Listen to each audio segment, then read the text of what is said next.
네, 안녕하십니까. 이번 발표를 맡은 중국 언어문화전공 14학번 오경선입니다.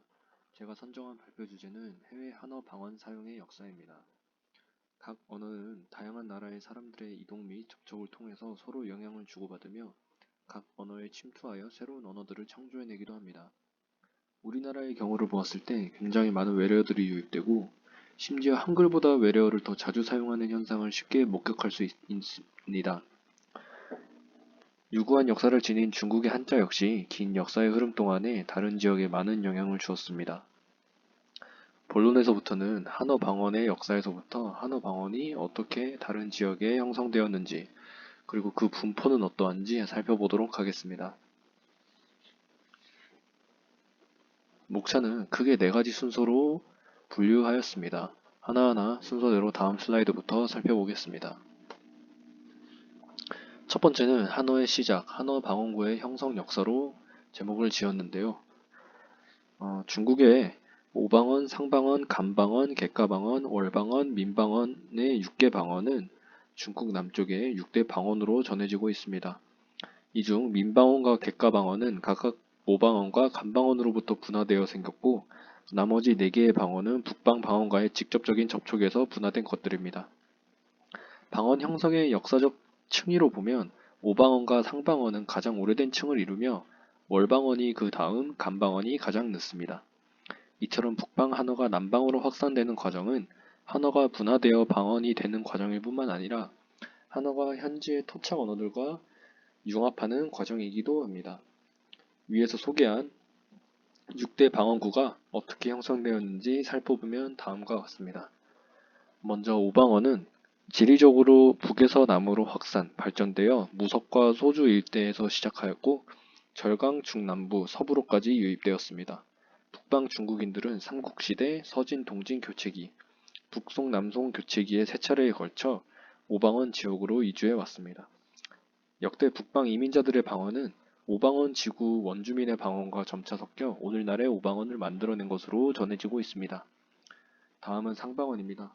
옛 상방언의 최초 원류는 고대 초나라 말이지만 여러 시기 중에 특히 중당 시기 북방 이민들의 북방말로부터 강한 영향을 받아 오늘날의 장상 일대의 상방언은 오히려 관어와 매우 가깝습니다.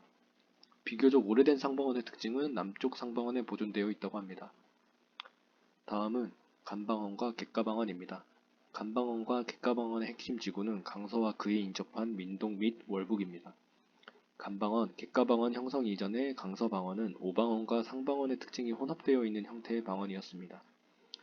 당나라 초기에 다수의 북방 이민자들의 방언과 고대 강서방언의 접촉이 원시적인 간방언을 낳았고 중당과 만당 시기에도 북방 이민이 유입되어 감북에서 감중, 감남에 이르기까지 간방언이 계속 뻗어나갔습니다. 북방의 객가인들은 처음에 간방언 지역에서 살았으나 민서와 월북으로 옮겨왔습니다. 이들이 본래 사용하던 간방언은 감동남, 민서, 월북의 토착 방언과 섞여 원명 교체기의 객가방언을 형성했습니다. 월방언은 다양한 기록들을 통해서 그 기초를 살펴볼 수 있는데요. 진나라 때 50만 대군을 출병시켜 월을 평정한 뒤 계림 남에 상군을 설치하고 유배자들로 하여금 월에 섞여 살도록 하였습니다. 그리고 동한 초 마원이 남월로 출정하여 그 병사들이 대거 월에 남고 돌아가지 않았으며 통감에 의하면 동한 말사섭이 교지 태수가 되어 형제가 양월의 세력을 떨치면서 중국의 인사들이 대거 이곳에 정착하게 되었습니다. 이처럼 여러 기록들을 볼 때 송대 이민이 가져온 북방 방언이 결국 오늘날의 월방언의 기초가 된 것으로 볼 수 있습니다. 네, 마지막으로 민방언입니다. 처음으로 한족이 민지역으로 온 것은 서한말입니다. 당시 중원의 정권은 민지역에 처음으로 현을 설치하였는데 현을 통치한 곳은 지금의 복주였습니다. 양안 교체기에 민으로 들어온 한족들은 아마도 오 지역으로부터 왔을 것으로 전해집니다. 오 사람들이 대규모로 민으로 들어온 것은 한말 삼국 진초의 100년 동안입니다. 네, 다음으로는 방언의 전파와 확산, 그리고 언어의 융합으로 제목을 지었습니다. 밑에 살펴보실 수 있듯이 소제목에서도 볼 수 있습니다. 남방 방언의 형성의 초기 원인은 인구이동입니다. 인구이동은 방언 형성의 가장 직접적이고 중요한 원인입니다. 어딘가에 거주하던 사람들이 다른 곳으로 옮겨가면 오랜 시간이 흐른 뒤 원래 거주지와는 다른 새로운 방언을 형성하게 됩니다. 이는 매우 보편적인 현상인데요. 한어 남방 방언들도 형성 초기에는 대개 북방 인구가 남방으로 이주한 것이 그 원인이었습니다. 북방인들이 남방으로 이주한 방식은 대체로 교통이 편리한 곳에 큰 거주단지를 만들고 시골에 적당한 곳에 작은 거주단지를 만든 다음 사방으로 뻗어나가는 식이었습니다. 초기에는 한인 거주 지역에서 한어가 통용되고 대부분의 농촌 지역은 여전히 현지 토착민들의 언어만 통용되었습니다. 이후 섞여살기 등의 형태를 통하여 한어는 차츰 확장되어 갔습니다. 이후 점진적인 과정은 한때로부터 무단히 계속되었고 오늘날에도 지속되고 있다고 합니다.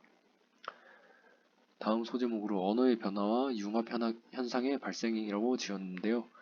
북방의 한인들은 지난 이래로 계속 남하하였는데 이들이 가지고 온 북방 한어는 점점 각종 한어 방언으로 변화해갔습니다. 동시에 남방에 있던 고유의 백월 토착 언어와 접촉하면서 서로 상대방의 성분을 흡수하여 쌍방향 언어 융합 현상도 나왔다고 합니다. 한편으로는 소수민족 언어가 한어 단어들을 대거 흡수하였고 다른 한편으로는 한어 역시 소수민족 언어의 단어들을 흡수하기도 하였습니다. 네, 이처럼 살펴볼 수 있듯이 민족들의 이동, 그리고 다양한 언어들이 서로 영향을 주고받으면서 다양한 언어 현상이 발생하기도 하고 또 새로운 방언 지역이 형성하기도 하는 것을 볼 수 있습니다.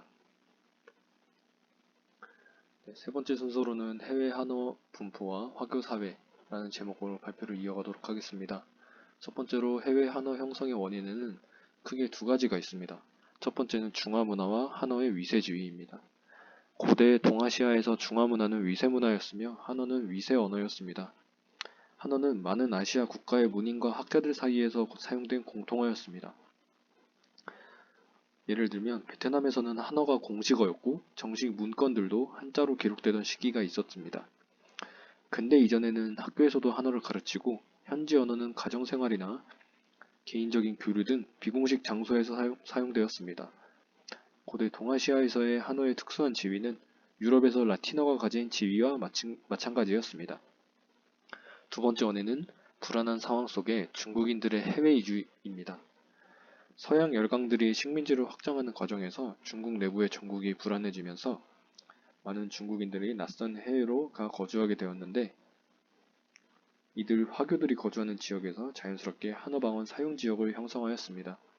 이 또한 앞에서 지속적으로 언급되었던 인구의 이동, 그리고 인구의 이동 과정 가운데 다양한 언어들의 서로 주고받는 과정들이 그 맥락을 같이 한다고 볼 수 있습니다.